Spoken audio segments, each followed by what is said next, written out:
The first rule of interstellar diplomacy is this: never assume you understand alien intent. The second rule is simpler. If an alien queen asks you a personal question in front of her entire court, something has already gone terribly, or wonderfully, wrong. I learned both rules on the same day. My name is Daniel Harper, Cultural Liaison for the Terran Union. Not a warrior. Not a noble. Not even particularly important by galactic standards. I was chosen for one reason only. Humans were still confusing to most species, and I was very good at explaining why we behaved the way we did without starting wars. That was how I ended up standing alone in the throne bloom of Zethriel Prime, facing Queen Azareth of the Theraxis Concord. She was magnificent and terrifying. The Theraxis were an apex species from a death world even harsher than Earth. Towering, six-limbed, crowned with sweeping horns of polished obsidian, their chitinous armor shimmered with living patterns that reflected mood and status. Their queen sat upon a living throne grown from biocrystal and neural tissue, her presence pressing down on the chamber like gravity. Her court surrounded us, generals, priests, diplomats, all silent, all watching. This meeting was supposed to be routine. It was not. Queen Azareth studied me for a long, unsettling moment. Her golden eyes narrowed slightly, pupils contracting as if focusing on prey. Then she tilted her head and asked, in perfectly translated galactic common, "Are you single, human?" The chamber exploded into chaos. Theraxis nobles hissed in shock. Guards stiffened, claws scraping the floor. My own diplomatic escort nearly choked. I blinked. Your Majesty. I managed. She leaned forward, curiosity blazing across her bioluminescent markings. Answer the question. Every instinct screamed that this was a test. Or a trap. Or both. Yes, I said honestly. I am. Silence fell like a blade. Queen Azareth smiled. To understand why that question mattered, you need to understand the Theraxis. They were not romantic in the human sense. Their culture revolved around strength, endurance, emotional fortitude, and, above all, resonance. A Theraxis ruler did not choose partners based on appearance or politics, but on the ability to stand before overwhelming presence without breaking. Most species couldn't. That was why the Concord ruled a third of the Orion Arm. Humanity, unfortunately for everyone else, had survived something worse than alien queens. We had survived ourselves. The queen descended from her throne, each step deliberate. Her shadow engulfed me.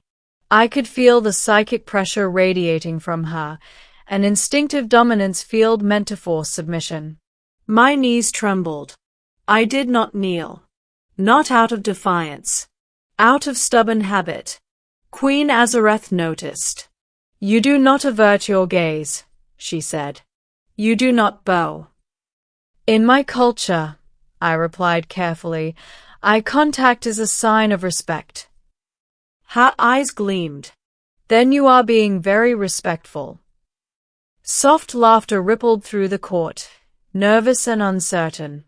Tell me, Daniel Harper, she continued, circling me slowly, why does a species so physically fragile continue to survive in a galaxy that devours the weak? I considered the question.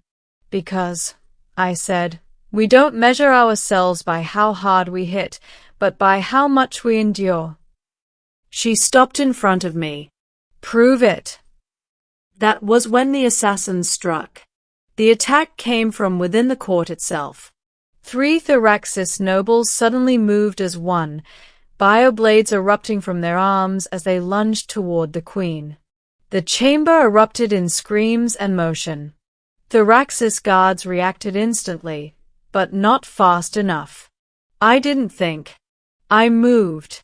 I tackled Queen Azareth off the dais just as a blade cleaved through the space where her head had been. We hit the floor hard, my shoulders screaming in protest as her massive weight crushed me. Her guards swarmed the assassins in seconds. Blood, green and luminous, splattered the crystal floor. But I barely noticed, because the queen was staring at me. Up close, her presence was overwhelming. Power rolled off her in waves. Her claws hovered inches from my throat. "You interposed yourself," she said slowly. "Why?" "Reflex," I groaned. "Also, you're kind of important." Her claws retracted. She studied my injured shoulder, my labored breathing, the way I forced myself to meet her gaze despite the pain. "You would have died," she said. "Probably," I admitted. "Wouldn't be the first time I risked it." Her bioluminescence flared, bright, intense, unreadable. "Remove the human from my sight," one of the generals barked. "No," the queen said sharply. She stood, then extended a clawed hand toward me. "Rise, Daniel Harper." I took it.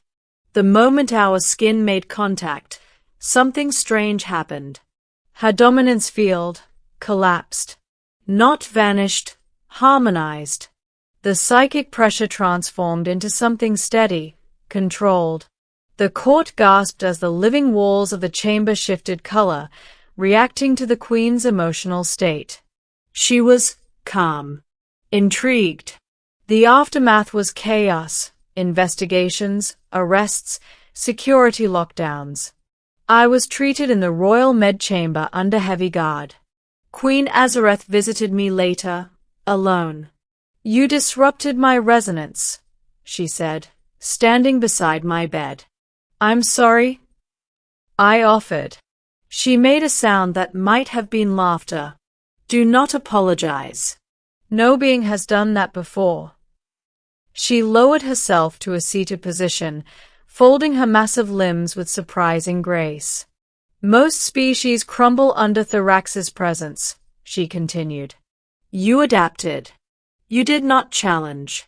You did not submit. You endured." I smiled faintly. "Humans are good at that." She studied me intently. "When I asked if you were single, it was not humor." "I figured," I said carefully.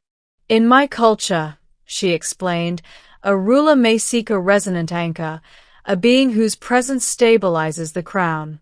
Such bonds are rare." I swallowed. "You're saying—" "I am saying," she interrupted, "that you stood before a queen, faced death, and acted without expectation of reward." She leaned closer. "That is attractive." My heart skipped several beats. "But," she added, "before you misunderstand, this is not romance as humans define it. It is partnership, trust, stability." I exhaled slowly. "That's still a lot to process." She smiled faintly. "Good. It should be." Weeks later, the galaxy reeled. The Thoraxis Concord announced a historic alliance with humanity, not through conquest or threat, but mutual accord. Cultural exchanges began. Military tensions eased.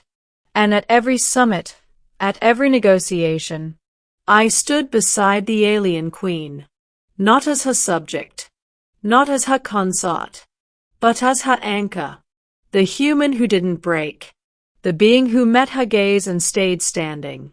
Sometimes, when the court was quiet and the stars shimmered beyond the throne chamber, she would glance at me and say, "You never answered properly, Daniel Harper." "Oh," I'd reply. "Are you single, still?" I'd smile, just a little. "For now, Your Majesty." And somewhere in the galaxy, a powerful truth became undeniable. Humanity didn't conquer the stars through strength alone. We did it by standing where others fell. and staying human long enough for even queens to notice.